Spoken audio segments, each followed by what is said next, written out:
Welcome to Bite at a Time Books, where we read you your favorite classics one bite at a time. My name is Bree Carlile, and I love to read and wanted to share my passion with listeners like you. You can sign up for our newsletter at biteatatimebooks.com. You'll also find our new t-shirts in the shop, including podcast shirts and quote shirts from your favorite classic novels. Be sure to follow my show on your favorite podcast platform so you get all the new episodes. We're part of the Bite at a Time Books Productions Network. If you'd also like to hear what inspired your favorite classic author to write their novels, and what was going on in the world at the time, check out the Bite at a Time Books Behind the Story podcast, wherever you listen to podcasts. Today we'll be continuing Les Miserables by Victor Hugo. Chapter 2. Jean Valjean as a National Guard. However, properly speaking, he lived in the Rue Plumet, and he had arranged his existence there in the following fashion. Cosette and the servant occupied the pavilion.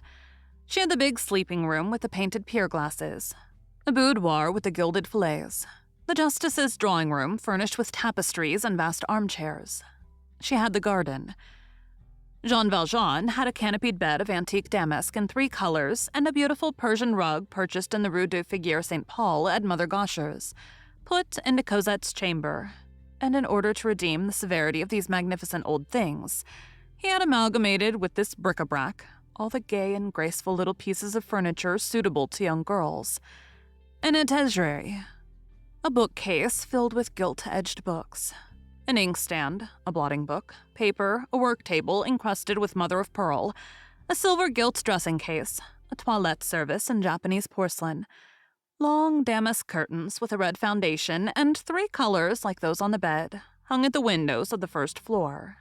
On the ground floor, the curtains were of tapestry. All winter long, Cosette's little house was heated from top to bottom.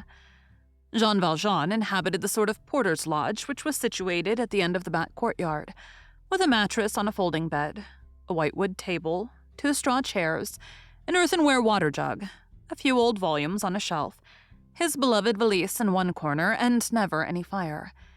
He dined with Cosette, and he had a loaf of black bread on the table for his own use. When Toussaint came, he had said to her, "It is the young lady who is the mistress of this house." "And you, monsieur?" Toussaint replied in amazement. "I am a much better thing than the master. I am the father." Cosette had been taught housekeeping in the convent, and she regulated their expenditure, which was very modest. Every day, Jean Valjean put his arm through Cosette's and took her for a walk. He led her to the Luxembourg, to the least frequented walk, and every Sunday he took her to Mass at St. Jacques du Haut Pas, because that was a long way off. As it was a very poor quarter, he bestowed alms largely there, and the poor people surrounded him in church, which had drawn down upon him Thénardier's epistle to the benevolent gentleman of the church of St. Jacques du Haut Pas. He was fond of taking Cosette to visit the poor and the sick.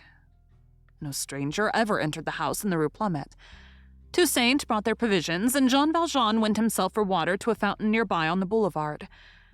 Their wood and wine were put into a half-subterranean hollow lined with rockwork, which lay near the Rue des Babylons, and which had formerly served the Chief Justice as a grotto, for at the epoch of follies and little houses, no love was without a grotto.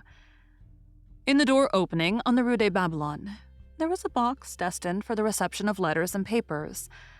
Only, as the 3 inhabitants of the pavilion in the Rue Plumet received neither papers nor letters, the entire usefulness of that box, formerly the go-between of a love affair and the confidant of a love-lorn lawyer, was now limited to the tax collector's notices and the summons of the guard.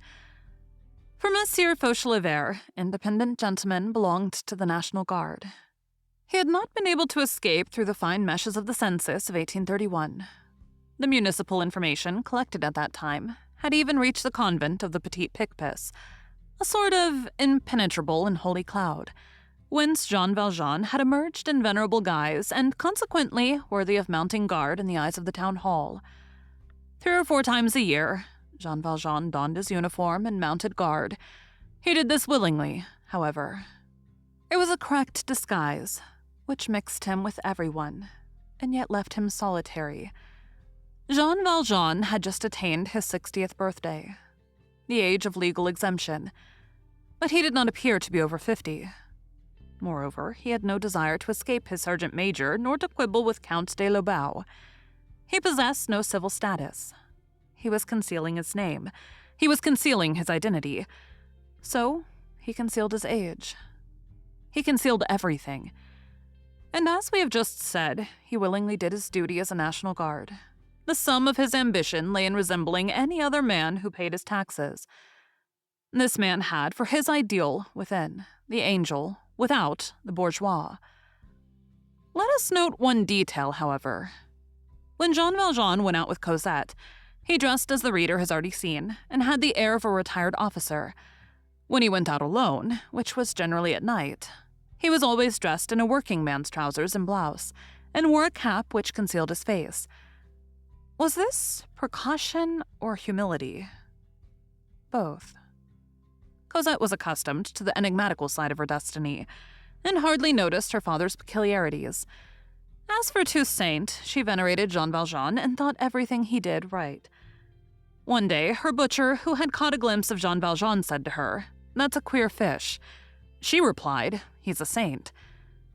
Neither Jean Valjean, nor Cosette, nor Toussaint ever entered or emerged except by the door on the Rue des Babylons. Unless seen through the garden gate, it would have been difficult to guess that they lived in the Rue Plumet. That gate was always closed. Jean Valjean had left the garden uncultivated in order not to attract attention. In this, possibly, he made a mistake. Thank you for joining Bite at a Time Books today, while we read a bite of one of your favorite classics. Again, my name is Bree Carlile, and I hope you come back tomorrow for the next bite of Les Miserables. Don't forget you can sign up for our newsletter at biteatatimebooks.com. And while you're there, check out our t-shirt shop. You can look in the show notes or on our website, biteatatimebooks.com, for the rest of the links for our show. We'd love to hear from you on social media. You can find us everywhere at Bite at a Time Books.